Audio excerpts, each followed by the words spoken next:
नमस्कार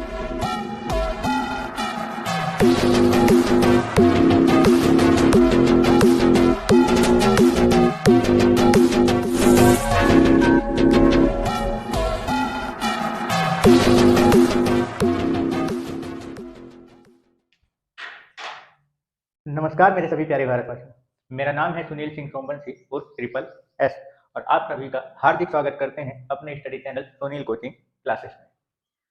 तो आज हम लोगों का ऑर्गेनिक केमिस्ट्री का फोर्थ लेक्चर है, जो कि ऑर्गेनिक केमिस्ट्री का बेसिक चीज चल रहा है। ये 11th का तो है ही, 11th के साथ साथ 12th के लिए भी क्या है, इंपॉर्टेंट क्लास है, ठीक है ना, क्योंकि ऑर्गेनिक केमिस्ट्री का ये बेसिक चीज है, तो सभी क्लासेस के लिए ये क्या है, इंपॉर्टेंट है। तो आज के लेक्चर में हम लोग क्या पढ़ेंगे, आज के लेक्चर में हम लोग थोड़ा सिग्मा बॉन्ड, पाई बॉन्ड और लोन पेयर के बारे में बात करेंगे। सिग्मा इलेक्ट्रॉन, पाई इलेक्ट्रॉन और लोन पेयर इलेक्ट्रॉन क्या होते हैं, ठीक है। Aromatic compound, anti aromatic compound और नॉन एरोमेटिक कंपाउंड का आज हमारा ये मेन लेक्चर है। हम लोगों ने पिछली क्लास में यानी थर्ड लेक्चर में क्या पढ़ा था, क्लासिफिकेशन ऑफ ऑर्गेनिक कंपाउंड के बारे में, यानी कि कार्बनिक यौगिकों का क्या कर रहे थे, वर्गीकरण, ठीक है ना, कि कितने प्रकार के कार्बनिक यौगिक जो होते हैं वो बनते हैं।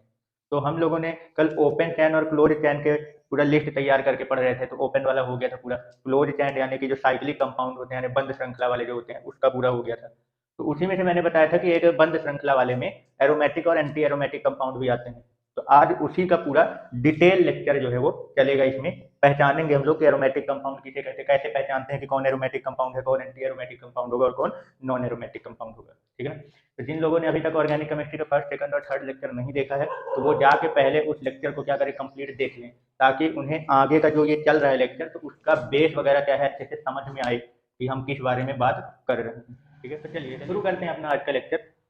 तो एरोमेटिक और एंटी एरोमेटिक कंपाउंड के बारे में पढ़ने से पहले हम थोड़ा सा उन चीज़ों के बारे में जान लेते हैं जो एरोमेटिक और एंटी एरोमेटिक कंपाउंड से रिलेटेड होती हैं, और उनका जानना क्या होता है, जरूरी होता है, ठीक है। तो हम लोग आज बात करेंगे थोड़ा सिग्मा बॉन्ड और पाई बॉन्ड के बारे में कि सिग्मा बॉन्ड और पाई बॉन्ड क्या होता है, ठीक है। बहुत ज़्यादा डिटेल नहीं है, बट जितना जरूरी है उतना अपन लोग इसको क्या कर लेते हैं, समझते हैं, ठीक है ना, क्लियर। तो जैसा कि हम लोग पढ़ चुके हैं कि कार्बन के जो मैक्सिमम कितने कोवेलेंट बॉन्ड बनते हैं, तो 4 कोवेलेंट बॉन्ड बनते हैं। अब जिनको कोवेलेंट बॉन्ड के बारे में नहीं पता है, तो वो ऑर्गेनिक केमिस्ट्री का first lecture basic fact of carbon का पूरा देख ले, उसमें हमने कोवेलेंट बॉन्ड के बारे में भी क्या किया हुआ है, अच्छे से बताया हुआ है कि कार्बन के कितने कोवेलेंट बॉन्ड बनते हैं, ठीक है ना, और वो कोवेलेंट बॉन्ड क्यों बनाता है, कोवेलेंट बॉन्ड क्या होते हैं, सब उसके बारे में वहाँ पे डिटेल में अच्छे से दिया हुआ है। तो जैसा कि हम लोग जानते हैं कि जो कार्बन होता है इसके कितने कोवेलेंट बॉन्ड बनते हैं, तो इसके मैक्सिमम कितने कोवेलेंट बॉन्ड बनते हैं, 4, ठीक है ना। अब किसी भी दो कार्बन के बीच में, किसी भी दो कार्बन के बीच में मैक्सिमम कितने कोवेलेंट बॉन्ड बन सकते हैं, तो किसी भी दो कार्बन के बीच में मैक्सिमम 3 कोवेलेंट बॉन्ड बन सकते हैं। कितने बन सकते हैं, 3, ठीक है ना, क्लियर हो गया। कैसे, एक अगर एक बॉन्ड बना तो इसको सिंगल बॉन्ड बोलते हैं, दो कार्बन के बीच में दो बॉन्ड बन गया डबल बॉन्ड, दो कार्बन के बीच में 3 बॉन्ड भी बन सकता है जिसको क्या बोलते हैं, ट्रिपल बॉन्ड, क्लियर हो गया। 3 बॉन्ड से ज्यादा ये दो कार्बन आपस में 3 से ज्यादा बॉन्ड कोवेलेंट बॉन्ड नहीं बना सकते। वैसे तो अकेला कार्बन मैक्सिमम कितना बनाते हैं, 4, जैसे ये कार्बन इसके साथ एक बॉन्ड बना लिया तो अभी इसके 3 बॉन्ड खाली है, ये दूसरे एटम के साथ बना लेंगे। ऐसे ये कार्बन इस कार्बन के साथ 2 बॉन्ड बना चुका है, तो दो दो खाली है, तो ये दोनों दो अलग एटम के साथ बॉन्ड बना लेंगे। इस कार्बन ने इस कार्बन के साथ 3 बॉन्ड बना लिया, दोनों का एक एक बॉन्ड खाली है, ये दोनों अलग कार्बन या किसी दूसरे एटम के साथ क्या करेंगे, बॉन्ड बना लेंगे। लेकिन आपस में किसी दो कार्बन के बीच में मैक्सिमम 3 कोवेलेंट बॉन्ड क्या हो सकते हैं, बन सकते हैं। आई बात समझ, क्लियर हो गया। तो देखिए, तो किसी भी दो एटम के बीच में जो कोवेलेंट बॉन्ड बनता है, किसी भी दो एटम के बीच में जो कोवेलेंट बॉन्ड बनता है, तो जो पहला वाला बॉन्ड होता है उसको क्या बोलते हैं, सिग्मा बॉन्ड बोलते हैं। किसी भी दो एटम के बीच में जो फर्स्ट बॉन्ड बनता है, ठीक है ना, तो वो क्या कहलाता है, सिग्मा बॉन्ड कहलाता है। क्लियर हो गया। और ध्यान रखिएगा कि ये दोनों के दोनों बॉन्ड, सिग्मा बॉन्ड और पाई बॉन्ड, ये दोनों किसके टाइप हैं, कोवेलेंट बॉन्ड के ही टाइप हैं, ठीक है ना, मतलब ये कोवेलेंट बॉन्ड के ही प्रकार हैं, ठीक है। ये यानी कि संयोजी बंध। तो किसी भी दो एटम के बीच में जो पहला कोवेलेंट बॉन्ड बनता है, जो फर्स्ट कोवेलेंट बॉन्ड बनता है, उसको क्या बोलते हैं हम लोग, सिग्मा बॉन्ड कहते हैं। क्या कहते हैं, सिग्मा बॉन्ड कहते हैं। अब किसी भी दो एटम के बीच में फर्स्ट बॉन्ड के बाद अगर वो एक से ज्यादा बॉन्ड बनाता है, जैसे डबल बॉन्ड हो गया या ट्रिपल बॉन्ड हो गया, तो अगर दो एटम्स के बीच में एक से ज्यादा बॉन्ड बनते हैं, तो पहला वाला तो क्या हो जाता है, सिग्मा बॉन्ड कहलाता है। पहला वाला क्या होता है, सिग्मा बॉन्ड कहते हैं। लेकिन इसके बाद अगर उसी दो एटम के बीच में अगर एक से ज्यादा बॉन्ड बनेंगे, तो पहला वाला सिग्मा, अब सिग्मा को छोड़ के जितने भी बॉन्ड बचेंगे उनको क्या बोलोगे आप, पाई बॉन्ड बोलते हैं। क्लियर हो गया, ठीक है ना, यानी पहला वाला सिग्मा बॉन्ड हो गया, दूसरा वाला पाई बॉन्ड। ऐसे अगर इस ट्रिपल बॉन्ड में देखिए, हमने क्या बोला, पहला वाला जो बॉन्ड होगा वो कौन सा होगा, सिग्मा बॉन्ड होगा। अब एक से ज्यादा दो एटम के बीच में अगर एक से ज्यादा कोवैलेंट बॉन्ड बनते हैं तो पहला वाला सिग्मा, बाकी के जितने बॉन्ड होंगे वो क्या कहलाएंगे, पाई बॉन्ड कहलाएंगे। क्लियर हो गया? ठीक है, समझ में आया कि सिग्मा बॉन्ड और पाई बॉन्ड किसे कहते हैं। किसी भी दो एटम के बीच में पहला जो कोवैलेंट बॉन्ड बनता है वो कौन सा कहलाता है, सिग्मा बॉन्ड कहलाता है।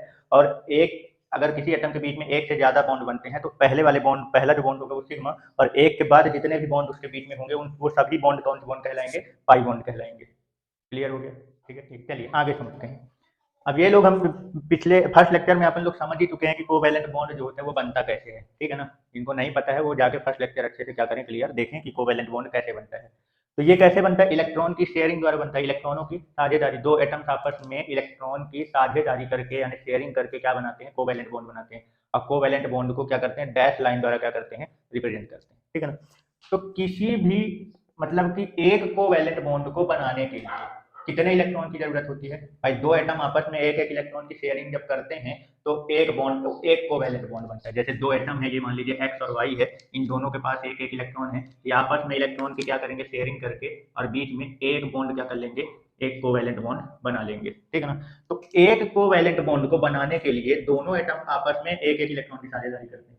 यानी कि एक कोवैलेंट बॉन्ड बनाने के लिए कितने इलेक्ट्रॉन की जरूरत पड़ती है, दो इलेक्ट्रॉन की जरूरत पड़ती है। आया समझ में? ठीक है ना, तो समझते हैं कि सिग्मा इलेक्ट्रॉन पाई इलेक्ट्रॉन क्या होता है। तो देखिए, जैसे मान लीजिए दो एटम आपस में क्या करते हैं, पहला जैसे कोई भी, जैसे दो एटम है एक्स और वाई, ये आपस में क्या करते हैं, एक एक इलेक्ट्रॉन की शेयरिंग करके एक बॉन्ड बना लिया।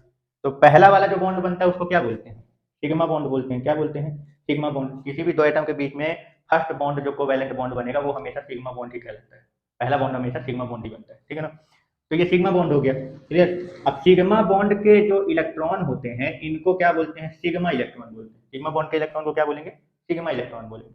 ठीक है ना, क्लियर हो गया। तो अब अगर आपसे पूछ लिया जाए नंबर ऑफ सिग्मा इलेक्ट्रॉन यहाँ पे कितने हैं, तो भाई सिग्मा बॉन्ड मतलब पहला वाला कोवैलेंट बॉन्ड, और एक कोवैलेंट बॉन्ड को बनाने के लिए दो इलेक्ट्रॉन की जरूरत होगी। तो सिग्मा बॉन्ड यानी में जो सिग्मा इलेक्ट्रॉन की संख्या होगी वो कितनी होगी, दो होगी। क्लियर हो गया, समझ में आया?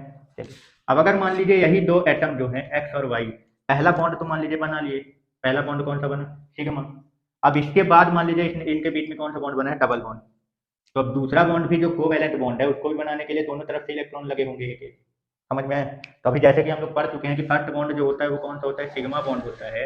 इसके बाद दो एटम के बीच में जितने भी बॉन्ड बनेंगे उनको क्या बोलते हैं, पाई बॉन्ड। आया समझ में? तो अब पाई बॉन्ड ये है, तो अब अगर आपसे जो पाई बॉन्ड के इलेक्ट्रॉन होते हैं उनको क्या बोलते हैं, पाई इलेक्ट्रॉन बोलते हैं।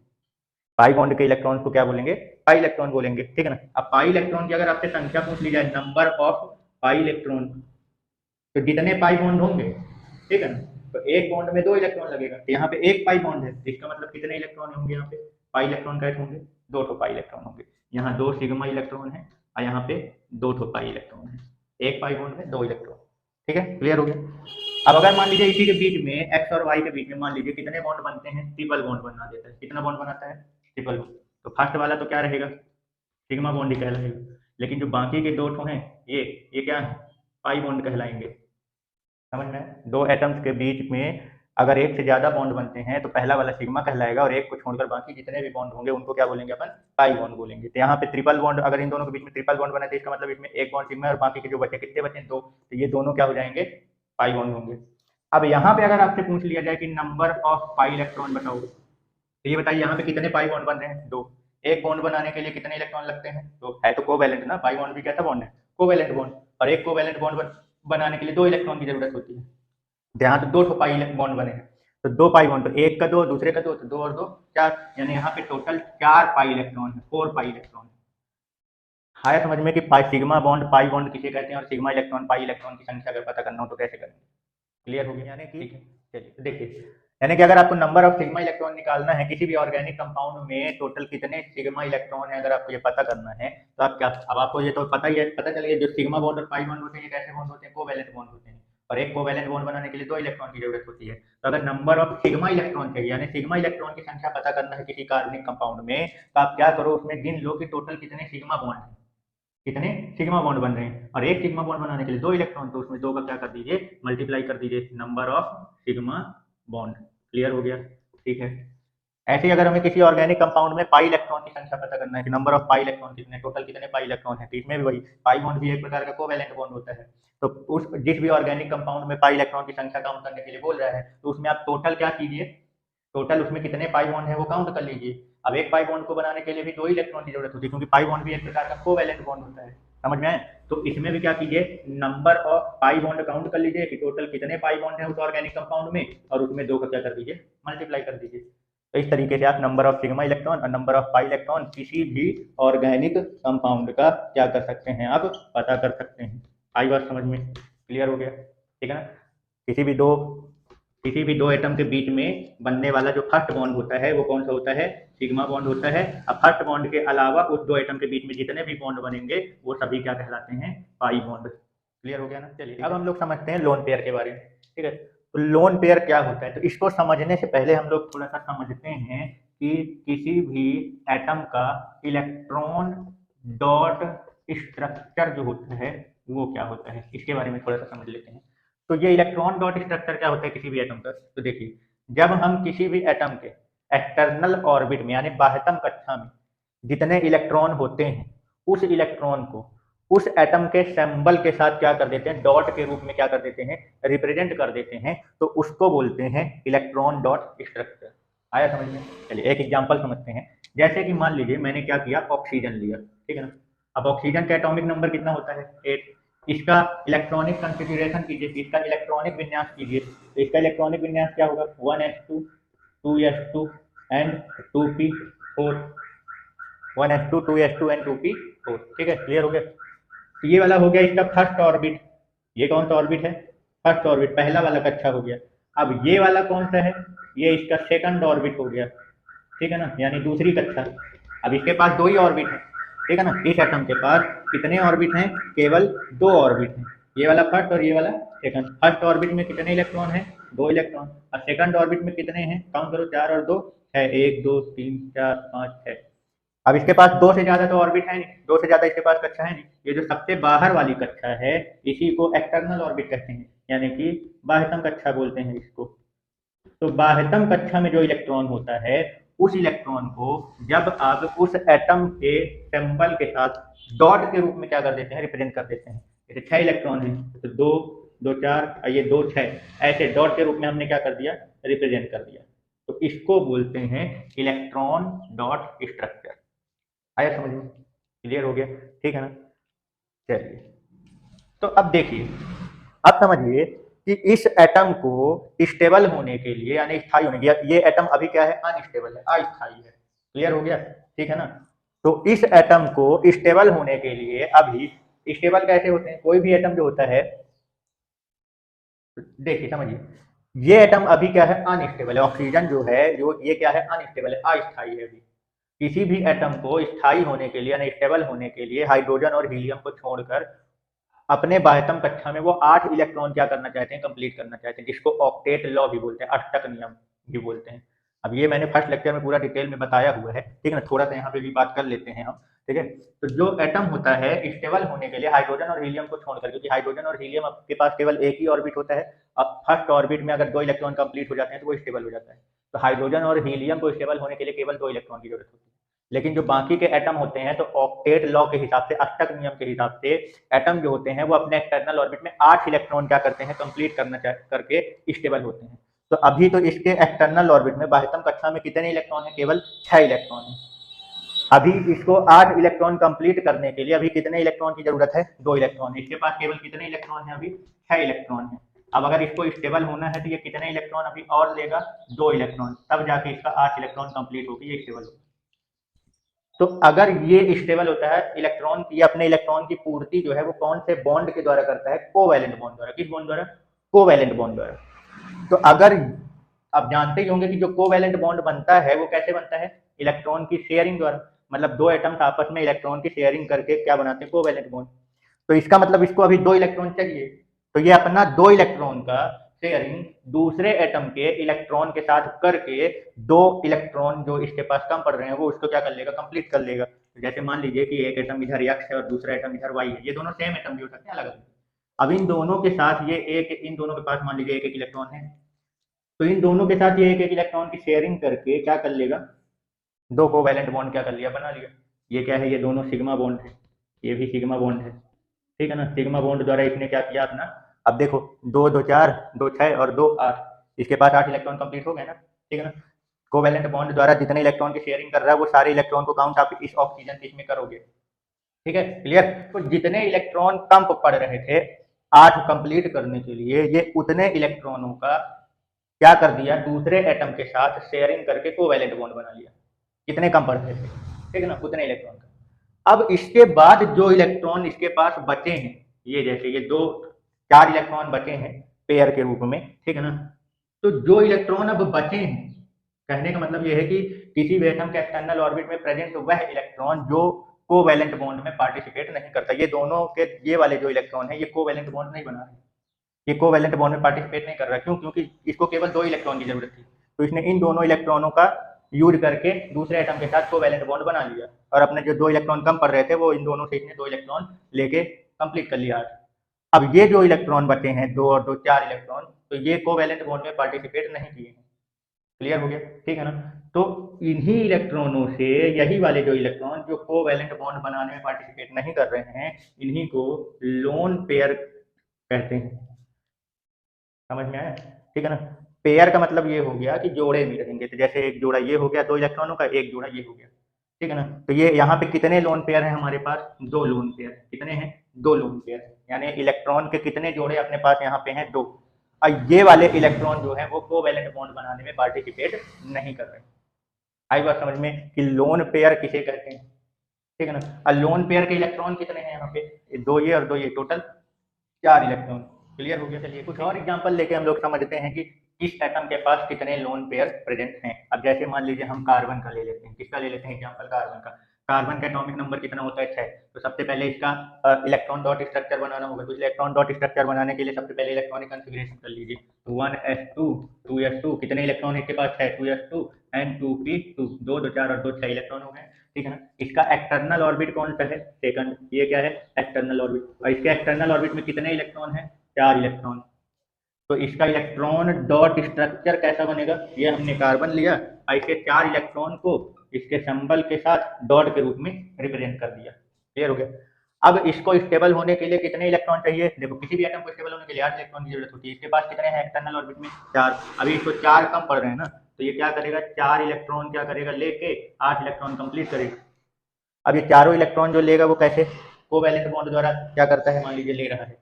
तो इसके पास कितने इलेक्ट्रॉन की कम पड़ रहे हैं, 4। तो 4 इलेक्ट्रॉन ही क्या करेंगे, दूसरे एटम के साथ, ये चारों इलेक्ट्रॉन दूसरे एटम के साथ क्या करेंगे, कोवैलेंट बॉन्ड बना के अपना 4 इलेक्ट्रॉन क्या कर लेंगे, कंप्लीट करेंगे। तो ये चारों के चारों इलेक्ट्रॉन जैसे सेम भी हो सकता है, अलग भी हो सकता है, ठीक है ना। ये मान लीजिए कोई एटम है, ये एक्स।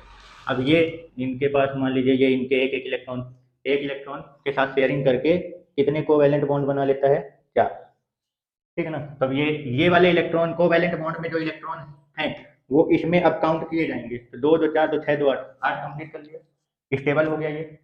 अब ये बताइए क्या इसके पास अब एक्स्ट्रा इलेक्ट्रॉन बचे हैं कोवैलेंट बॉन्ड बनाने के बाद, इसके पास अब एक भी एक्स्ट्रा इलेक्ट्रॉन नहीं बचे ना। इसका मतलब ये हुआ कि इसके पास एक भी लोन पेयर या लोन पेयर के इलेक्ट्रॉन नहीं। आई बात समझ में, क्योंकि इसके पास एक्सटर्नल ऑर्बिट में जितने इलेक्ट्रॉन थे तो वो चारों के चारों इलेक्ट्रॉन ने स्टेबल होने के लिए अलग अलग एटम के साथ उसने क्या कर लिया, 4 कोवैलेंट बॉन्ड बना लिए, और 4 कोवैलेंट बॉन्ड बनाने के साथ वो स्टेबल हो गया। तब एक्स्ट्रा इसके पास इलेक्ट्रॉन बचे ही नहीं, तो इसलिए इसके पास एक भी लोन पेयर नहीं बना। अब हम लोग किसका एग्जांपल समझते हैं, नाइट्रोजन का। नाइट्रोजन का एटॉमिक नंबर कितना होता है, 7। इसका इलेक्ट्रॉनिक कॉन्फ़िगरेशन, इलेक्ट्रॉनिक विन्यास 1s2 2s2 एंड 2p3, ठीक है ना। क्लियर हो गया। तो इसका ये सेकंड वाला जो ऑर्बिट है ये क्या है, इसका एक्सटर्नल ऑर्बिट है, बाह्यतम कक्षक। इसके एक्सटर्नल ऑर्बिट में कितने इलेक्ट्रॉन हैं, 5 इलेक्ट्रॉन हैं टोटल। कितने हैं, 5। अब इसको स्टेबल होने के लिए कितने इलेक्ट्रॉन और चाहिए, 3 इलेक्ट्रॉन चाहिए, तब जाके 8 इलेक्ट्रॉन अपना क्या कर लेगा, कंप्लीट करेगा। इसका मतलब ये हुआ, तो सबसे पहले इसका इलेक्ट्रॉन डॉट स्ट्रक्चर बना लेते हैं। ये नाइट्रोजन, बाह्यतम कक्षा में कितने इलेक्ट्रॉन है, इसके 5 इलेक्ट्रॉन हैं। तो ये ले लीजिए 2 1 2 3 4 5, ठीक है। क्लियर हो गया, 1 2 3 4 5, ये हमने कर दिया इसके।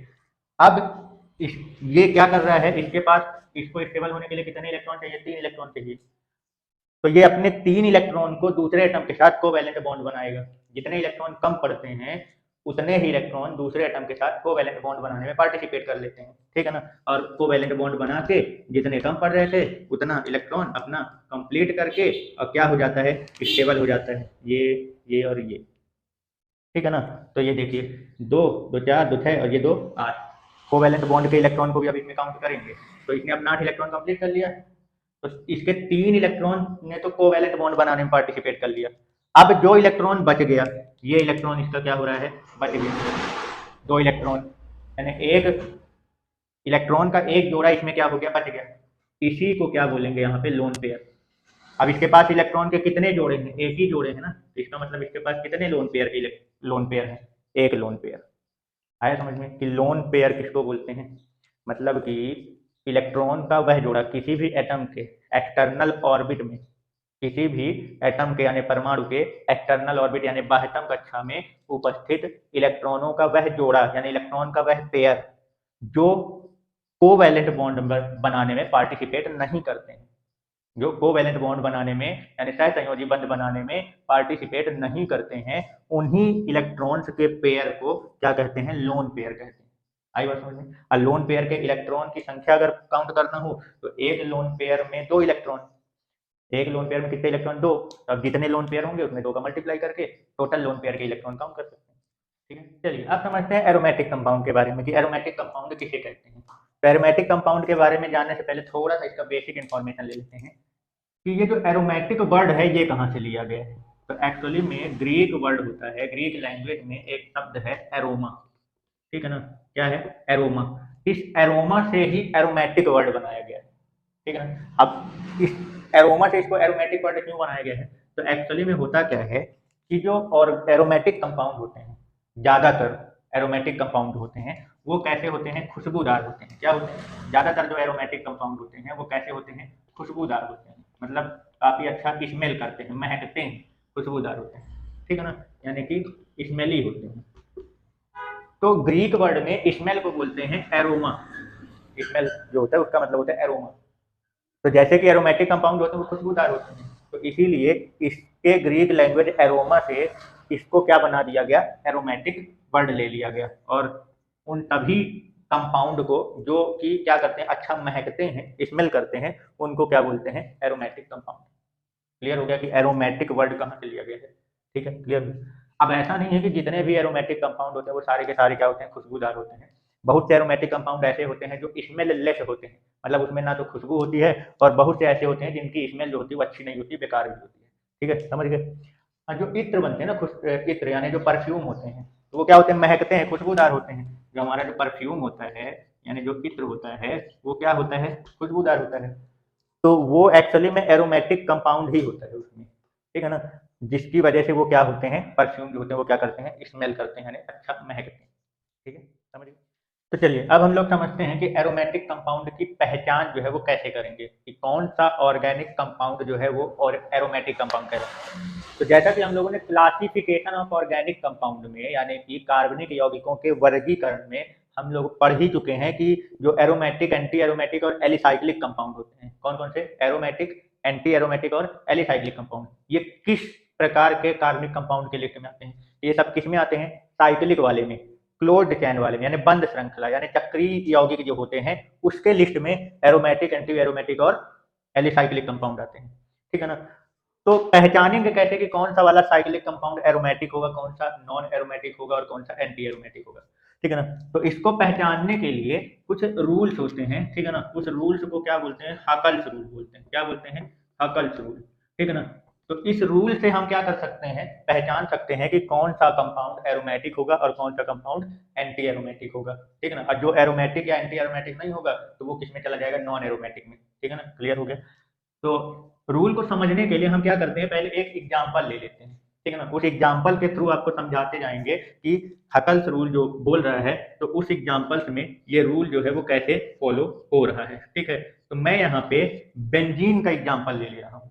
किसका एग्जाम्पल ले रहा हूँ, बेंजीन का। ये बेंजीन का कौन सा स्ट्रक्चर है, बॉन्ड लाइन स्ट्रक्चर, ये बेंजीन का। अब जिनको ऑर्गेनिक कंपाउंड का जो स्ट्रक्चर होता है यानी कि उनको बनाने का और लिखने का जो तरीका होता है जिनको नहीं पता है, तो ऑर्गेनिक कंपाउंड का सेकंड लेक्चर देखें जिसमें मैंने structural representation of organic compound के बारे में पूरा डिटेल से समझाया है, ठीक है ना, यानी कि कार्बनिक यौगिकों के संरचनात्मक निरूपण के बारे में कि किस प्रकार से कार्बनिक यौगिक यानी ऑर्गेनिक कंपाउंड को रिप्रेजेंट किया जाता है, किस प्रकार से लिखा जाता है उनके फॉर्मूले को, ठीक है ना, कितने तरीके होते हैं उसके फॉर्मूले को लिखने का या स्ट्रक्चर को रिप्रेजेंट करने का, समझ में आया। तो ये मैंने बेंजीन का कौन सा लिया है, ये बॉन्ड लाइन स्ट्रक्चरल फॉर्मूला। इस बेंजीन में यहाँ पे क्या मानते हैं, ये जो आपको जहाँ पे ये क्या है, ये जो लाइन शो कर रहे हैं बॉन्ड लाइन स्ट्रक्चर का मतलब ये हो गया कि इस स्ट्रक्चर में न कार्बन को दिखाया जाता है सिंबल, न ही हाइड्रोजन का सिंबल दिखाया जाता है। कार्बन और हाइड्रोजन का सिंबल नहीं दिखाया जाता, उसके अलावा अगर दूसरा एटम होता है तो उसके स्ट्रक्चर में उसका सिंबल शो किया जाता है, लेकिन कार्बन और हाइड्रोजन के सिंबल को शो नहीं किया जाता है, केवल उनके बीच में जो बॉन्ड होते हैं कोवैलेंट बॉन्ड उसको बस रिप्रेजेंट करते हैं। तो यहाँ पे ये जो आपको ज्वाइंट दिख रहा है, यहाँ पे कार्बन लगे हुए हैं, क्या लगे हुए हैं, कार्बन, मतलब यहाँ पे कौन कौन है, यहाँ पे कार्बन है, ठीक है ना, बस शो नहीं किया जाता है, और यहाँ समझने के लिए हम यहाँ पे बनाए दे रहे हैं, ठीक है। अब एक कार्बन मैक्सिमम कितने बॉन्ड बनाता है, कितने कोवैलेंट बॉन्ड बनाता है, 4। तो अभी यहाँ बेंजीन में ये क्या है कि ये कार्बन कार्बन के बीच में यहाँ पे डबल बॉन्ड बना है, इधर सिंगल बॉन्ड, अभी एक बॉन्ड बच गया ना, तो यानी कि जो बॉन्ड बच गया है वहां पे किसको माना जाता है कि वहां पे हाइड्रोजन लगा हुआ माना जाता है, कि वहां पे कौन जुड़ा हुआ रहेगा, हाइड्रोजन लगा हुआ है, ठीक है ना, यहाँ पे भी हाइड्रोजन है।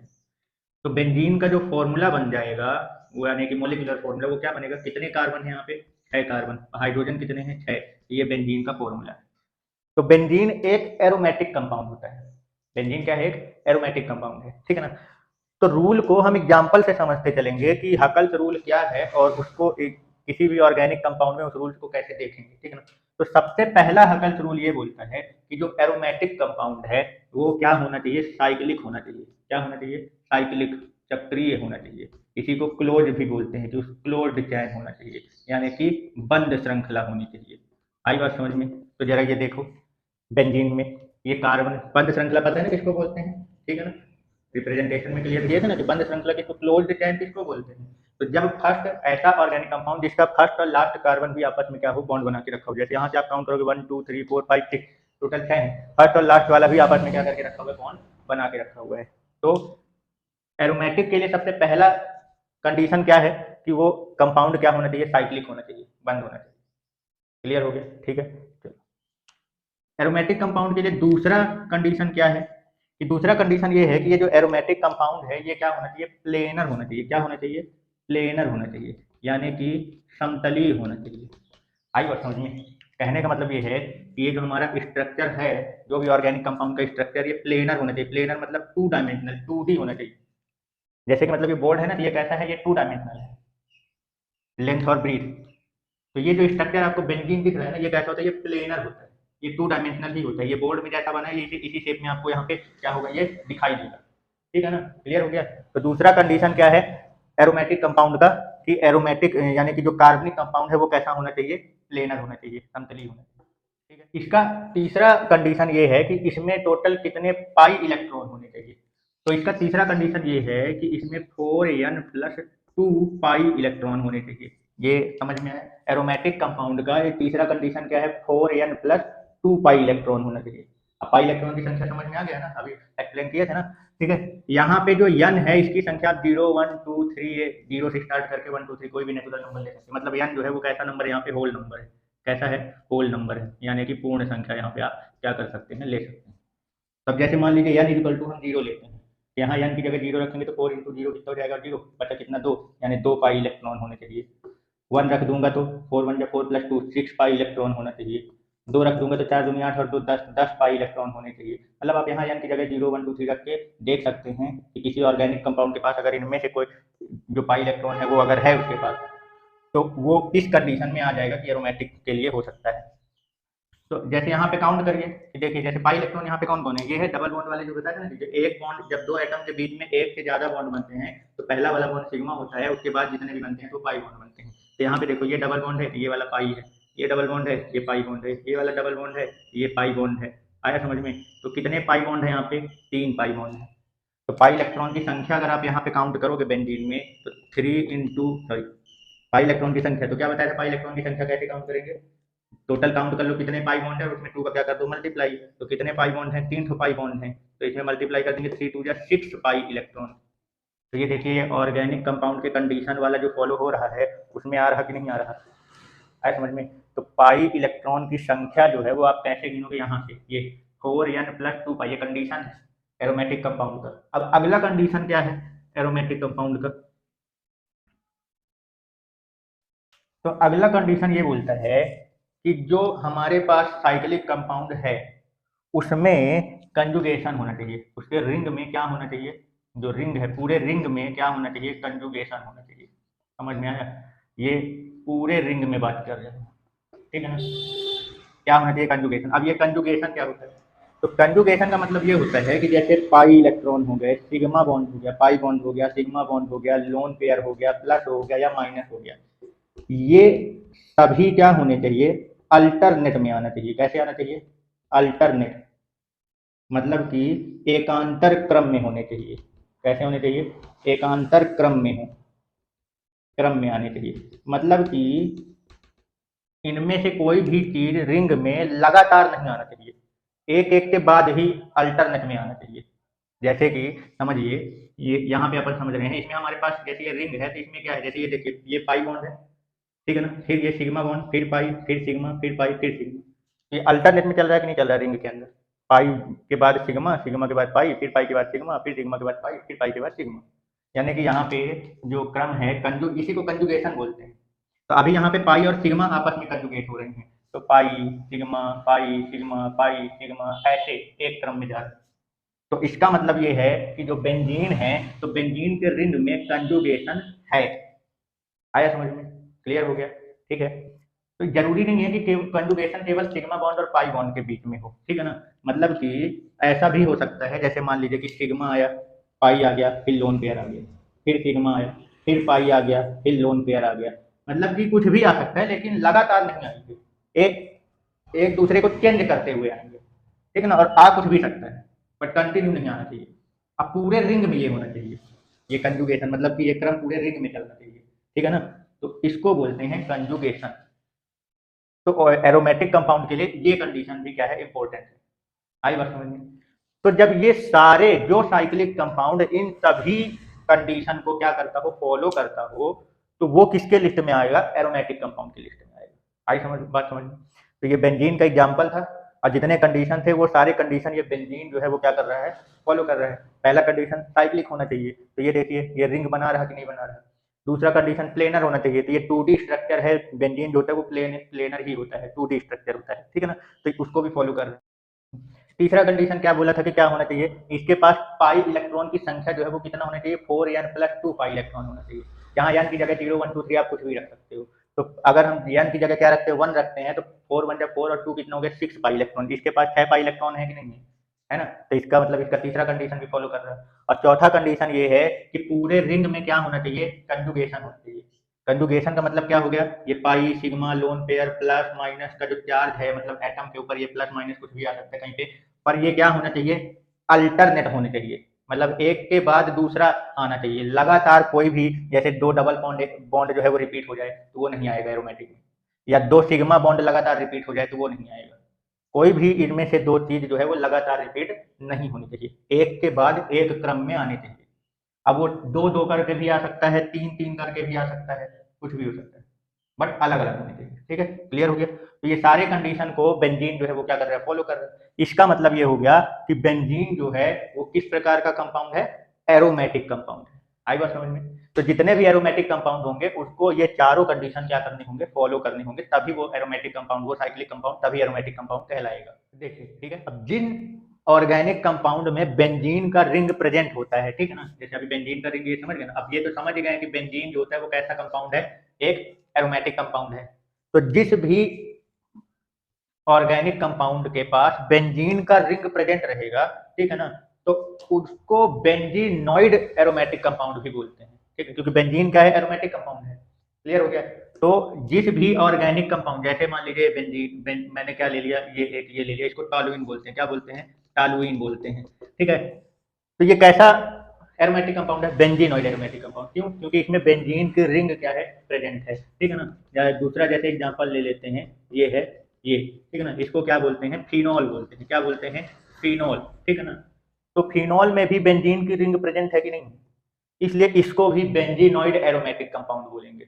समझ गए। एरोमेटिक कंपाउंड के क्लासिफिकेशन ऑफ ऑर्गेनिक कंपाउंड में पढ़े होंगे ना कि एरोमेटिक भी कितने प्रकार के होते हैं, दो प्रकार के, एक होता है बेंजीनॉइड और एक होता है नॉन बेंजीनॉइड एरोमेटिक कंपाउंड, ठीक है ना। तो ऐसे एरोमेटिक कंपाउंड जिनके पास बेंजीन की रिंग प्रेजेंट है उसको क्या बोलते हैं, बेंजीनॉइड एरोमेटिक कंपाउंड। क्या बोलते हैं, बेंजीनॉइड एरोमेटिक कंपाउंड। क्लियर हो गया, ठीक है ना। चलिए कुछ और एग्जांपल लेके समझ लेते हैं। जैसे देखिए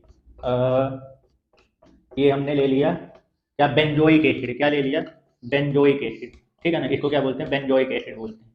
तो इसमें भी देखिए बेंजीन की रिंग प्रेजेंट है कि नहीं है, ठीक है ना। तो ये भी कैसा कंपाउंड हो जाएगा, बेंजीनॉइड एरोमेटिक कंपाउंड कहलाएगा, ठीक है ना। अब जैसे मान लीजिए हम एक और एग्जांपल ले लेते हैं, काहे का, नेप्थलीन का ले लेते हैं। किसका ले लेते हैं, नेप्थलीन का, ठीक है ना। ये तो नेप्थलीन भी जो है वो कैसा है, इसमें बेंजीन की रिंग प्रेजेंट है कि नहीं, ये देखिए ये भी बेंजीन है और ये भी बेंजीन है, ठीक है ना। तो बेंजीन की रिंग यहाँ पे प्रेजेंट है कि नहीं प्रेजेंट है, तो इसको भी क्या बोलेंगे, नेप्थलीन को भी क्या बोलेंगे, नेप्थलीन को भी क्या बोलते हैं, बेंजीनॉइड एरोमेटिक कंपाउंड, ठीक है ना। क्लियर हो गया। तो कहने का मतलब यह है कि जिस भी एरोमेटिक कंपाउंड के पास बेंजीन की रिंग प्रेजेंट होगी उसको क्या बोलेंगे, बेंजीनॉइड एरोमेटिक कंपाउंड। आई बात समझ में, क्लियर हो गया, ठीक है। कुछ और एग्जांपल से समझने की कोशिश करते हैं कि एरोमेटिक कंपाउंड किसे कहते हैं, ठीक है ना। अभी अपन को चेक करना है कि ये जो मैंने दो कंपाउंड यानी कार्बनिक कंपाउंड को यहाँ पे मैंने रिप्रेजेंट किया है, क्या ये एरोमेटिक कंपाउंड है कि नहीं। तो किसी भी कार्बनिक कंपाउंड का एरोमेटिक कंपाउंड होने के लिए जो हकल्स रूल है वो क्या करे, वो फॉलो करना चाहिए। तो पहला रूल क्या है कि कंपाउंड जो है वो कैसा होना चाहिए, साइक्लिक होना चाहिए, यानी यौगिक जो है वो कैसा होना चाहिए, चक्रीय होना चाहिए। तो ये देखिए साइक्लिक कंपाउंड है कि नहीं, ये रिंग बना रहा है, तो पहला कंडीशन फॉलो कर रहा है। दूसरा कंडीशन क्या है कि ये कैसा होना चाहिए, प्लेनर होना चाहिए। प्लेनर मतलब क्या होना चाहिए, समतली होना चाहिए। तो ये जो कंपाउंड आपको सामने दिख रहा है ये कैसा है, समतली है, ये प्लेनर, ठीक है ना। क्लियर हो गया। तो दूसरा कंडीशन भी ये क्या कर रहा है, फॉलो कर रहा है। तीसरा कंडीशन क्या है, क्या बताया था कि जो रिंग है पूरे रिंग में क्या होना चाहिए, कंजुगेशन होना चाहिए। क्या होना चाहिए, कंजुगेशन होना चाहिए।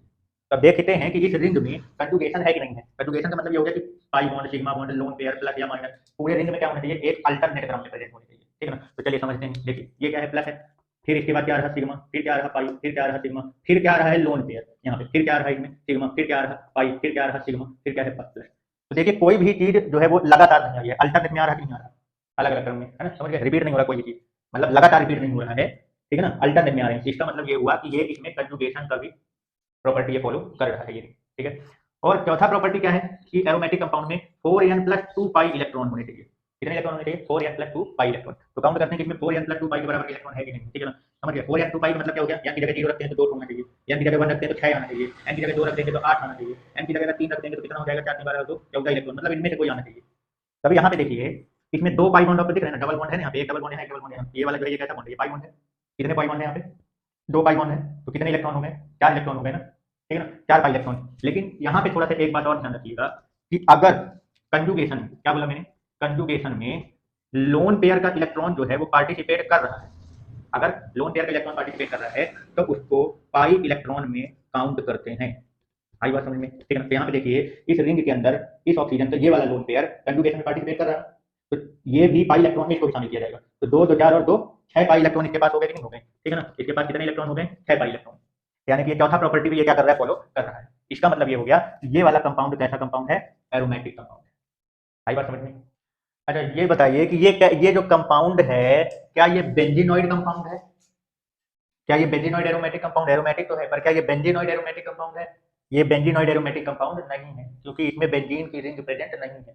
समझ गए, बेंजीन में यहाँ पे भी क्या होता है, कार्बन होता है और बेंजीन में अल्टरनेट में डबल बॉन्ड रहते हैं, ठीक है। क्लियर हो गया। तो ये नॉन बेंजीनॉइड एरोमेटिक कंपाउंड है। कैसा एरोमेटिक कंपाउंड है, नॉन बेंजीनॉइड, ठीक है ना। क्या ये होमोसाइक्लिक एरोमेटिक कंपाउंड है या हेट्रोसाइक्लिक एरोमेटिक कंपाउंड। तो होमोसाइक्लिक किसको बोलते हैं, जब रिंग में सारे के सारे कार्बन के ही क्या हो, एटम प्रेजेंट हो, तो वो क्या कहलाएगा, होमोसाइक्लिक। लेकिन यहाँ पे देखो, यहाँ पे यहाँ तो कार्बन है, यहाँ पे क्या है, यहाँ पे कौन है, यहाँ पे कार्बन है, यहाँ कार्बन है, लेकिन यहाँ पे कौन आ गया, ऑक्सीजन।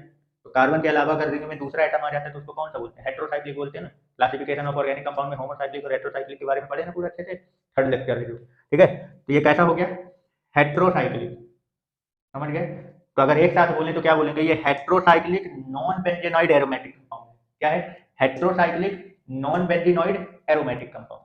समझ गए। अब समझते हैं कि ये वाला ऑर्गेनिक कंपाउंड जो हमने दे रखा है, क्या ये ऑर्गेनिक कंपाउंड एरोमेटिक कंपाउंड है कि नहीं। इसको कैसे चेक करेंगे, तो यही हकल्स रूल के सारे कंडीशन ये फॉलो कर रहा है कि नहीं, तो चेक करिए। क्या ये साइक्लिक है, तो हाँ ये साइक्लिक है।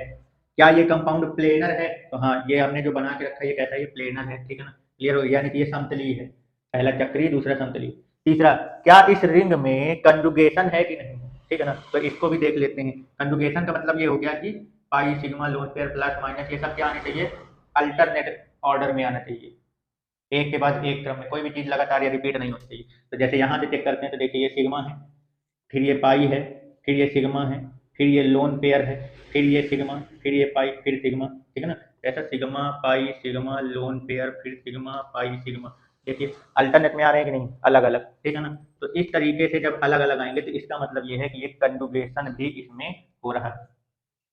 क्लियर हो गया, समझ गए। चलिए अब चौथा कंडीशन पता करते हैं कि क्या इसके पास 2, 6, 8, 14 इनमें से कोई इलेक्ट्रॉन है कि नहीं, मतलब 4n+2 पाई इलेक्ट्रॉन है कि नहीं। तो देखिए यहाँ पे इसके कितने पाई बॉन्ड है, 2 पाई बॉन्ड है। तो 2 पाई बॉन्ड से कितने इलेक्ट्रॉन हो गए, 4। लेकिन इसके कंजुगेशन में ये लोन पेयर भी शामिल है, ये लोन पेयर पार्टिसिपेट कर रहा है। तो हमने क्या बोला, जब लोन पेयर कंजुगेशन में पार्टिसिपेट करता है तो उस लोन पेयर के इलेक्ट्रॉन को इस वाले इलेक्ट्रॉन में यानी पाई इलेक्ट्रॉन में काउंट करते हैं। तो 2, 2, 4 और ये 2, 6, टोटल इसके पास कितने इलेक्ट्रॉन है, 6 पाई इलेक्ट्रॉन। 6 पाई इलेक्ट्रॉन के लिए यानी कि चारों कंडीशन फॉलो हो रहा है ना। तो इसका मतलब ये क्या हो गया, ये एरोमेटिक कंपाउंड है। आई बात समझ में, क्लियर हो गया, ठीक है। क्या ये होमोसाइक्लिक है कि हेट्रोसाइक्लिक है, ये जो है जो आपको दिख रहा है ये होमोसाइक्लिक है कि हेट्रोसाइक्लिक। तो अगर रिंग में सारे के सारे रिंग बनाने में अगर सारे एटम कार्बन के ही होते हैं तो ये होमोसाइक्लिक होता है। बट यहाँ पे बीच में एक अलग एटम हो गया, नाइट्रोजन का आ गया, एटम क्या हो गया, दूसरा आ गया, कार्बन के अलावा दूसरे एटम आ जाते हैं तो फिर वो क्या कहलाता है, हेट्रोसाइक्लिक कहलाता है। क्या कहलाता है, हेट्रोसाइक्लिक। तो ये कैसा एरोमेटिक कंपाउंड है, हेट्रोसाइक्लिक एरोमेटिक कंपाउंड। क्या ये बेंजीनॉइड है या नॉन बेंजीनॉइड एरोमेटिक कंपाउंड। तो इसमें बेंजीन का रिंग प्रेजेंट है क्या, बेंजीन की रिंग 6 कार्बन वाली, अल्टरनेट में डबल बॉन्ड यानी पाई बॉन्ड, तो उसको बेंजीन बोलते हैं। यहाँ पे है क्या, नहीं है ना, ठीक ना। इसका मतलब ये क्या हो गया, ये नॉन बेंजीनॉइड हो गया। तो अपन इसको क्या बोल सकते हैं, non benzenoid heterocyclic aromatic compound बोल सकते हैं, नहीं बोल सकते, non benzenoid heterocyclic aromatic compound. आया समझ में, क्लियर हो गया, ठीक है ना। तो एरोमेटिक कंपाउंड भी दोनों प्रकार के हो सकते हैं, बेंजीनॉइड भी हो सकता है, नॉन बेंजीनॉइड भी हो सकता है, हेट्रोसाइक्लिक भी हो सकता है और होमोसाइक्लिक भी हो सकता है। क्लियर हो गया, ठीक है। तो चलिए अब हम लोग समझते हैं कि एंटी एरोमेटिक कंपाउंड किस कैसे पहचानेंगे कि किसे कहते हैं एंटी एरोमेटिक कंपाउंड। तो देखिए एरोमेटिक कंपाउंड को पहचानने के हकल्स रूल्स जितने थे वो सभी के सभी रूल एंटी एरोमेटिक में भी है। मतलब कि पहला रूल क्या था कि कंपाउंड कैसा होना चाहिए, साइक्लिक होना चाहिए यानी कि चक्रीय होना चाहिए। दूसरा रूल क्या था, प्लेनर होना चाहिए, जो हमारा कंपाउंड है यानी जो ऑर्गेनिक कंपाउंड है वो कैसा होना चाहिए, प्लेनर यानी समतलीय होना चाहिए। तीसरा मैंने क्या बताया था, कंजुगेशन बताया था कि जो रिंग है उसमें पूरा क्या होना चाहिए, कंजुगेशन होना चाहिए, ठीक है ना। और चौथा जो था पाई इलेक्ट्रॉन की संख्या को लेकर, तो एरोमेटिक के लिए पाई इलेक्ट्रॉन की संख्या कितनी होनी चाहिए, क्या कंडीशन था, 4n+2 पाई इलेक्ट्रॉन, कितने होने चाहिए, 4n+2 पाई इलेक्ट्रॉन। लेकिन एंटी एरोमेटिक में क्या कंडीशन है, 4n पाई इलेक्ट्रॉन होने चाहिए, कितने होने चाहिए, 4n पाई इलेक्ट्रॉन। और यहाँ n की जगह आप कहाँ से वैल्यू लोगे, 1 से लोगे, 0 नहीं रख सकते, 0 एरोमेटिक वाले में था, इसका 1 से स्टार्ट करेंगे, 1, 2, 3, 4 कुछ भी ले सकते। तो इसका मतलब कि जो एंटी एरोमेटिक कंपाउंड है उसमें ये तीनों रूल जो एरोमेटिक है ये तो फॉलो होने चाहिए, लेकिन पाई इलेक्ट्रॉन की जो संख्या है वो कितनी होनी चाहिए, तो 4n इलेक्ट्रॉन होने चाहिए। तो 4n मतलब अगर n की जगह जब हम 1 रखेंगे तो कितना आएगा, 1, 4, 4, 8, 12 ये इलेक्ट्रॉन। मतलब अगर किसी ऑर्गेनिक कंपाउंड में ऐसे इलेक्ट्रॉन 4, 4 की टेबल वाले बस पाई इलेक्ट्रॉन अगर प्रेजेंट है तो वो किस में आ जाएगा, एंटी एरोमेटिक कंपाउंड की लिस्ट में। आया समझ में, क्लियर हो गया, ठीक है। तो चलिए कुछ एग्जाम्पल से समझते हैं। तो चलिए इस एग्जाम्पल को समझते हैं कि ये एंटी एरोमेटिक कंपाउंड है कि नहीं है, ठीक है। तो चलिए सबसे पहला रूल क्या था, हकल्स का, कि कंपाउंड कैसा होना चाहिए, साइक्लिक होना चाहिए, ये वाला कंपाउंड कैसा है, साइक्लिक है, रिंग बना रहा। दूसरा हकल्स रूल क्या था कि कंपाउंड कैसा होना चाहिए, प्लेनर होना चाहिए, ये कंपाउंड कैसा प्लेनर है, समतलीय है मतलब।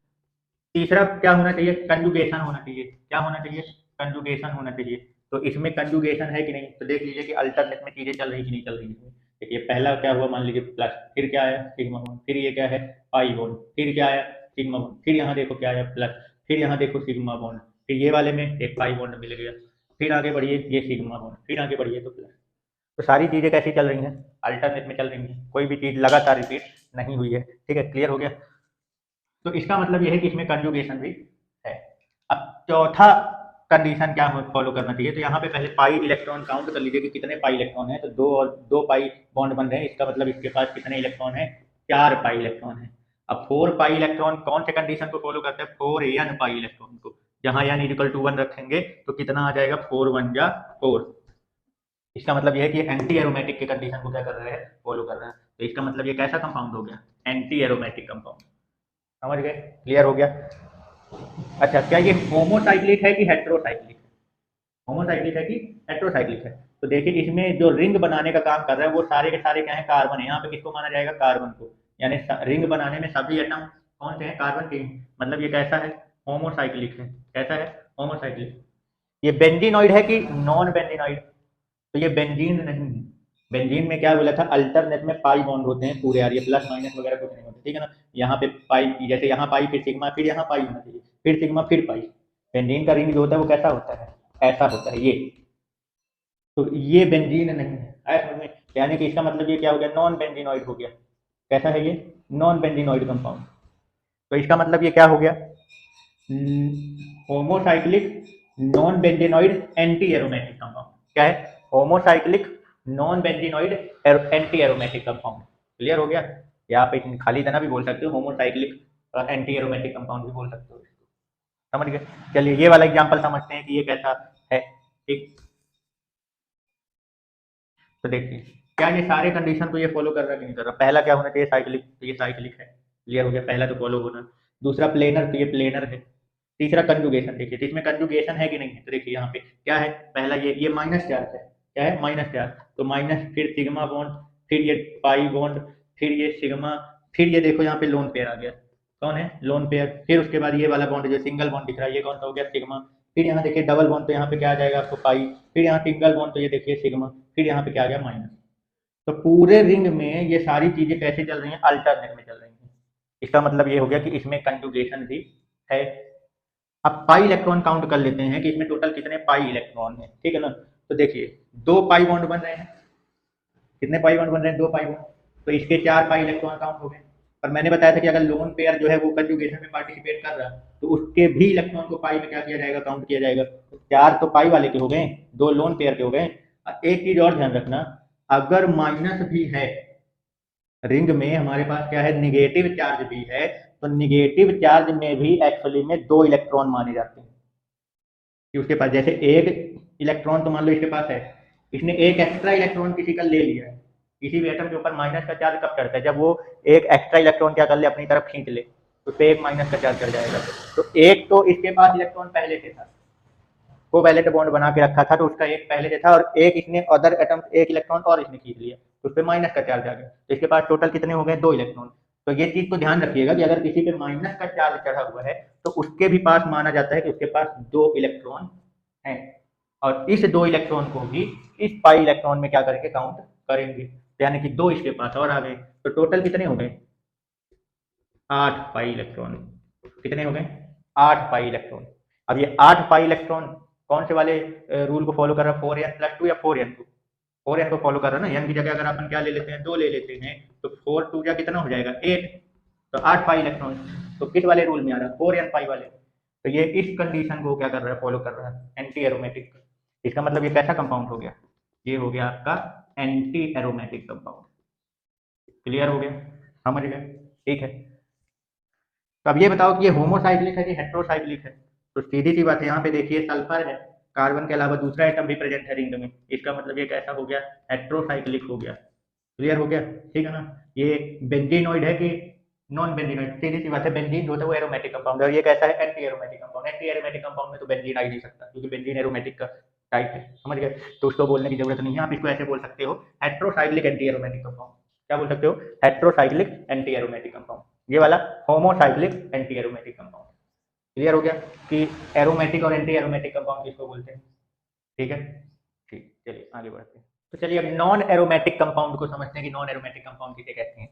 तो जैसे हमने बोला, क्या बोला था कि एरोमेटिक और एंटी एरोमेटिक कंपाउंड को छोड़कर जितने भी प्रकार के कंपाउंड होते हैं वो सब के सब क्या कहलाते हैं, नॉन एरोमेटिक कंपाउंड कहलाते हैं, ठीक है ना। तो जैसे हमारे पास कोई कंपाउंड, जैसे हमने एग्जांपल लेके रखा है, तो अगर एरोमेटिक और एंटी एरोमेटिक कंपाउंड को पहचानने का जो तरीका क्या था, वो चार रूल थे कि नहीं थे। पहला क्या था, साइक्लिक था।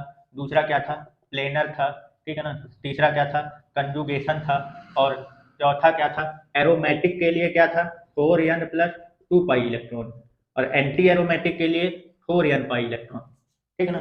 तो तीन तो ये हैं, और चौथा इनमें से अगर कोई भी कंपाउंड रूल फॉलो कर गया तो वो या तो एरोमेटिक में होगा या तो एंटी एरोमेटिक। और अगर इन चारों में से कोई भी एक रूल अगर अनफॉलो हुआ, चारों में से कोई भी अगर एक रूल अनफॉलो हुआ, तो वो ना तो एरोमेटिक कहलाएगा ना ही एंटू एरोमेटिक कहलाएगा, वो सीधे किसमें चला जाएगा, नॉन एरोमेटिक कंपाउंड। क्लियर हो गया, ठीक है ना। तो जैसे ये वाला देखिए, पहला वाला, तो क्या ये पहला वाला साइक्लिक है? तो पहले ही देख लो ये साइक्लिक नहीं है, ये ओपन चैन का एग्जांपल है। इसमें फर्स्ट कार्बन और लास्ट कार्बन आपस में बॉन्ड नहीं बना के रखे, तो ये पहला ही रूल अनफॉलो कर गए। इसका मतलब क्या हो गया, ये कैसा कंपाउंड है, नॉन एरोमेटिक कंपाउंड। मैंने बताया था कि ये ओपन चैन वाले जो होते हैं उनको और किस नाम से जानते हैं, एलिफैटिक के नाम से जानते हैं। किसके नाम से, एलिफैटिक कंपाउंड के नाम से। और जितने भी एलिफैटिक कंपाउंड होते हैं वो सब के सब क्या होते हैं, नॉन एरोमेटिक होते हैं। ओपन चैन वाले सभी के सभी नॉन, एक भी कंडीशन अगर अनफॉलो हुआ तो वो सीधे नॉन एरोमेटिक में चला जाएगा, ठीक है। चलो इसकी बात करते हैं। तो क्या ये साइक्लिक है, तो हाँ साइक्लिक है। क्या ये प्लेनर है, ठीक है, तो ये प्लेनर नहीं है, ठीक है। ये जो कंपाउंड है ये क्या है, प्लेनर नहीं है, ठीक है। कैसे, जैसे यहाँ पे मान लीजिए जो कार्बन है इसके एक बॉन्ड, इसने यहाँ का कार्बन दो बॉन्ड बना के रखा है। एक कार्बन मैक्सिमम कितने बॉन्ड बनाता है, चार बॉन्ड बनाता है। अभी इसके दो बॉन्ड खाली है, मतलब वो दो जगह पे कौन जुड़ा है, हाइड्रोजन। अब मैंने कार्बन के जब चार बॉन्ड अलग अलग जब सिंगल बॉन्ड बनाता है, तो मैंने बताया था ना कार्बन का जो स्ट्रक्चर होता है वो कैसा होता है, टेट्राहेड्रल, चतुष्फलकी। और टेट्राहेड्रल कैसा स्ट्रक्चर होता है, 3D होता है, 2D नहीं होता, प्लेनर नहीं होता है, ठीक है ना। तो यहाँ पे ये कार्बन ने चारों बॉन्ड अलग अलग बना के रखे हैं, सिंगल बॉन्ड। यहाँ का जो कार्बन है वो कैसा है, टेट्राहेड्रल। तो इसका मतलब ये 2D नहीं है, तो इसका ये वाला तो कॉन्सेप्ट गया, प्लेनर नहीं है। एक भी कंडीशन अनफॉलो हुआ तो क्या, अब अगर मान लीजिए प्लेनर वाला हो जाए तो कंजुगेशन भी आप देख लीजिए, तो इसमें कंजुगेशन भी नहीं है। कंजुगेशन किसको बोलते हैं, जब लगातार मतलब अल्टरनेट में वो चीज आनी चाहिए। जैसे मान लीजिए यहाँ से काउंट करते हैं, ये पहला वाला यहाँ से चल करते हैं, सिग्मा, सिग्मा के बाद क्या आया, पाई, पाई के बाद फिर सिग्मा, लेकिन सिग्मा के बाद फिर सिग्मा आ गया। यहाँ देखो ये रिपीट हो गया कि नहीं हो गया, कंटिन्यू रिपीट हो गया ना। तो कोई भी सिग्मा, पाई, लोन पेयर, प्लस माइनस, ये जितने भी होते हैं ये कंटिन्यू रिपीट नहीं होनी चाहिए, अलग अलग मतलब चेंज हो के आनी चाहिए, ठीक है ना। तो अगर कंटिन्यू रिपीट हो गया मतलब इसमें कंजुगेशन भी नहीं है। तो बोले ना बाकी का चेक करने की जरूरत ही नहीं है। एक भी रूल अनफॉलो हुआ तो वो किसमें चला जाएगा, नॉन एरोमेटिक। ये कैसा है, नॉन एरोमेटिक। बट ये साइक्लिक वाला जो नॉन एरोमेटिक होता है, साइक्लिक वाला नॉन एरोमेटिक, तो नॉन एरोमेटिक जो साइक्लिक वाले होते हैं, जैसे ओपन वाले नॉन एरोमेटिक को तो एलिफैटिक बोलते हैं, लेकिन साइक्लिक वाले नॉन एरोमेटिक को क्या बोलते हैं, एलिसाइक्लिक। क्या बोलते हैं, एलिसाइक्लिक। ये सब पढ़ चुके हैं ना क्लासिफिकेशन ऑफ ऑर्गेनिक कंपाउंड में, कि एलिसाइक्लिक किसको कहते हैं। क्लियर हो गया। एरोमेटिक और एंटी एरोमेटिक को छोड़ के बाकी जितने भी होते हैं वो नॉन एरोमेटिक होते हैं। तो अगर नॉन एरोमेटिक साइक्लिक है, नॉन एरोमेटिक वाला कंपाउंड साइक्लिक है, तो उसको क्या बोलेंगे, एलिसाइक्लिक। ये एलिफैटिक की तरह ही होता है, ठीक है ना। बताया था ना कि एली वर्ड जो होता है वो एलिफैटिक से उठाया गया है, और साइक्लिक वर्ड ये जो कंपाउंड है वो कैसा है, साइक्लिक है उससे। तो ये कैसा हो गया, एलिसाइक्लिक। क्लियर हो गया। चलो होमोसाइक्लिक है कि हेट्रोसाइक्लिक है ये, तो इसमें सारे रिंग बनाने में सभी कौन क्या किसके एटम यूज हो रहे हैं, कार्बन के। यहाँ यहाँ किसको माना जाता है, कार्बन को। तो यानी कि ये कैसा हो गया, होमोसाइक्लिक कंपाउंड हो गया। कैसा है, homocyclic non aromatic compound. Clear हो गया, ठीक है। चलिए इसको बताइए ये कैसा है, ठीक है ना। तो ये वाला जो है, तो ये देखिए इसमें क्या है, पहले कंडीशन को देखते हैं कि साइक्लिक है कि नहीं है। तो ये साइक्लिक है, रिंग बन रहा है। दूसरा प्लेनर की बात करें तो यहाँ पे फिर से वही बात हो गया, यहाँ पे और यहाँ पे दो हाइड्रोजन अलग अलग माने जाएंगे। तो यहाँ ये वाला कार्बन, ये वाला कार्बन, चारों बॉन्ड अपना जो कोवैलेंट बॉन्ड बना रखा है वो अलग अलग बना रखा है, कहीं भी डबल बॉन्ड नहीं दिख रहा है। तो जब चारों बॉन्ड अलग अलग है तो टेट्राहेड्रल है। टेट्राहेड्रल चतुष्फलकी 3D स्ट्रक्चर होता है, ठीक है ना। स्ट्रक्चरल रिप्रेजेंटेशन में लास्ट रिप्रेजेंटेशन कौन सा पढ़े थे, का एरोमेटिक,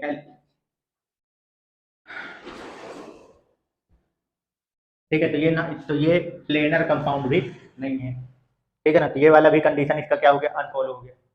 अब कंजुगेशन की बात करते हैं कि इसमें कंजुगेशन है कि नहीं है। तो देखो इसमें पहला यहाँ से अगर काउंट करते हैं तो पहला है पाई बॉन्ड, फिर क्या है, सिग्मा है, फिर दोबारा क्या गई, यहाँ के बाद फिर से सिग्मा आ गया, रिपीट हो गया ना। इसका मतलब इसमें कंजुगेशन भी नहीं। क्लियर हो गया। तो अगर एक भी रूल अनफॉलो हुआ तो किसमें चला जाएगा, नॉन एरोमेटिक में। ये कैसा कंपाउंड है, नॉन एरोमेटिक कंपाउंड है। समझ गए, ठीक है ना। क्या ये होमोसाइक्लिक है कि हेट्रोसाइक्लिक। तो रिंग को बनाने में कार्बन के अलावा यहाँ पे ऑक्सीजन भी क्या है, पार्टिसिपेट कर रहा है। तो जब किसी रिंग को कार्बन के अलावा कोई दूसरा एटम भी बना लेता है, बनाने में पार्टिसिपेट कर लेता है, तो वो किसमें चला जाता है, हेट्रोसाइक्लिक में। ये कैसा कंपाउंड हो गया, हेट्रोसाइक्लिक नॉन एरोमेटिक कंपाउंड। क्या हो गया, हेट्रोसाइक्लिक नॉन एरोमेटिक कंपाउंड। आगे ये हमने कुछ एग्जांपल्स लिखे हुए हैं, ठीक है ना। अब इनको समझिए और बताना है कि इसको कि कौन इसमें एरोमेटिक है, कौन एंटी एरोमेटिक है, और कौन नॉन एरोमेटिक कंपाउंड है, ठीक है। तो आप लोग क्या कर सकते हैं, वीडियो को रोक के और आप लोग खुद से पहले एक बार क्या करिए, चेक करिए कि कौन एरोमेटिक है, कौन एंटी एरोमेटिक कंपाउंड है, ठीक है। चलिए तो समझते हैं। ये हमारा जो आपको ये दिख रहा है, ये कंपाउंड, ये कैसा कंपाउंड है, ये साइक्लिक कंपाउंड है। क्लियर है। इसमें देखिए कंजुगेशन है कि नहीं है। तो पहला पाई, फिर सिग्मा, फिर लोन पेयर, फिर सिग्मा, कंजुगेशन भी है इसमें, क्लियर है, दूसरा रूल भी फॉलो हो रहा है। तीसरा रूल क्या है, 4n प्लस 2 पाई और 4n पाई इलेक्ट्रॉन, कौन सा वाला फॉलो हो रहा है? तो इसमें देखो, इसका ये कंजुगेशन में ये लोन पेयर पार्टिसिपेट कर रहा है, ये वाला लोन पेयर को हम काउंट नहीं करेंगे, उसी लोन पेयर के इलेक्ट्रॉन को काउंट करना है कंजुगेशन में, मतलब पाई इलेक्ट्रॉन में जो कंजुगेशन में पार्टिसिपेट कर रहा हो। तो रिंग के अंदर ये वाला बस पार्टिसिपेट कर रहा है, ठीक है। तो इसमें कितने हैं, दो इसके और दो इसके, इस पे कितने इलेक्ट्रॉन हो गए, 4 पाई इलेक्ट्रॉन। अब 4 पाई इलेक्ट्रॉन किसका कंडीशन है, एरोमेटिक का कि एंटी एरोमेटिक का? एंटी एरोमेटिक का। तो ये कैसा कंपाउंड हो गया, एंटी एरोमेटिक कंपाउंड हो गया। क्लियर हो गया, चलिए इस वाले को समझते हैं, ठीक है। पहले इसमें देखिए कि एक साइक्लिक है, पहला रूल फॉलो हो गया। दूसरा क्या है कि मतलब कंजुगेशन है कि नहीं, तो देखिए यहाँ पे पाई सिग्मा माइनस सिग्मा फिर पाई, यानी इसमें कंजुगेशन भी हो रहा है, ठीक है ना। क्लियर हो गया, ये साइक्लिक भी है और इसमें कंजुगेशन भी है। क्लियर हो गया, ठीक है ना। अब इसमें पाई इलेक्ट्रॉन काउंट कर लीजिए कितने हैं, तो माइनस के भी 2 इलेक्ट्रॉन काउंट किए जाते हैं कि नहीं किए जाते हैं, है ना। बताया था ना कि अगर किसी पे माइनस चार्ज लगा हुआ है तो उसको भी पाई इलेक्ट्रॉन में काउंट करेंगे, यानी उसके पास 2 इलेक्ट्रॉन माने जाते हैं। तो 2 इसके हो गए, इस पाई के, और 2 इसके हो गए, तो कितने हो गए, 4 पाई इलेक्ट्रॉन। अब 4 पाई इलेक्ट्रॉन किस में आता है, एंटी एरोमेटिक कंपाउंड में। ये कैसा हो गया, एंटी एरोमेटिक कंपाउंड हो गया, ठीक है ना। इसको देखो, ये साइक्लिक तो है बट इसमें कंजुगेशन नहीं है, पाई के बाद लगातार 2 सिग्मा आ गए, तो चारों में से अगर कोई भी रूल अनफॉलो हुआ तो इसका मतलब उसकी चीजें किस में चला जाएगा, नॉन एरोमेटिक कंपाउंड में। कैसे, और लेकिन ये कौन सा है, एलिसाइक्लिक। कैसा है ये, एलिसाइक्लिक, क्योंकि ये साइक्लिक है ना। तो नॉन एरोमेटिक कंपाउंड जो होते हैं साइक्लिक वाले, वो उनको और किस नाम से जानते हैं, तो एलिसाइक्लिक कंपाउंड के नाम से भी जानते हैं, ठीक है ना। क्लियर हो गया। और ये जो, चलिए इसको बताइए, इसको देखते हैं, चेक करते हैं। तो देखो ये साइक्लिक है, पहला तो रूल फॉलो हो गया, ये साइक्लिक है। दूसरा इसमें देखिए कंजुगेशन है कि नहीं, sigma pi sigma pi sigma, यानी कि इसमें कंजुगेशन भी है। क्लियर हो गया, ठीक है। अब प्लेनर तो है ही। और तीसरा रूल क्या है अपना, कि जो 4n मतलब कि 4n प्लस 2 पाई है कि 4n पाई इलेक्ट्रॉन है, तो टोटल कितने पाई इलेक्ट्रॉन है इसके पास, 2 और 2 4 पाई इलेक्ट्रॉन, कितने हैं, 4 पाई इलेक्ट्रॉन। और 4 पाई इलेक्ट्रॉन मतलब कैसा है, एंटी एरोमेटिक कंपाउंड। कैसा ये, एंटी एरोमेटिक कंपाउंड। इसकी बात करते हैं, इसमें साइक्लिक है, ठीक है। दूसरा कंजुगेशन इसमें है कि नहीं है, तो देखिए पाई सिग्मा माइनस फिर सिग्मा फिर लोन पेयर फिर सिग्मा, है ना अल्टरनेट में। तो इसका मतलब ये क्या है, ये कंजुगेशन तो कर रहा है, ठीक है ना। तीसरा पाई इलेक्ट्रॉन काउंट करो, तो पाई इलेक्ट्रॉन काउंट करेंगे तो देखो इसके कंजुगेशन में लोन पेयर भी है और माइनस भी है, यहाँ पे यानी कि इसके पास भी 2 इलेक्ट्रॉन है। टोटल कितने हो गए, 2 2 4 और 2 है, एक पाई एक लोन पेयर एक माइनस, तीनों के इलेक्ट्रॉन को काउंट करेंगे, 2 2 4 और 2 6 पाई इलेक्ट्रॉन। और 6 पाई इलेक्ट्रॉन किस में आता है, एरोमेटिक वाले में। इसका मतलब ये क्या हो गया, एरोमेटिक कंपाउंड हो गया। और ये कैसा है, हेट्रोसाइक्लिक। कैसा है, हेट्रोसाइक्लिक। तो इसको क्या बोलेंगे, हेट्रोसाइक्लिक एरोमेटिक कंपाउंड, ठीक है। क्लियर हो गया।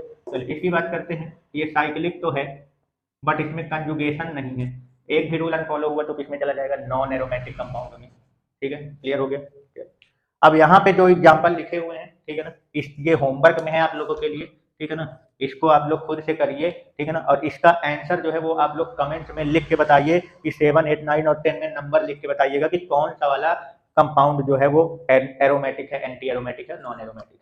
क्लियर है, ठीक है। तो आज का लेक्चर होता है यहाँ पे समाप्त। अब नेक्स्ट टॉपिक में नेक्स्ट लेक्चर में आपके साथ क्या होगी, हमारी और आपकी मुलाकात होगी। तब तक के लिए नमस्कार।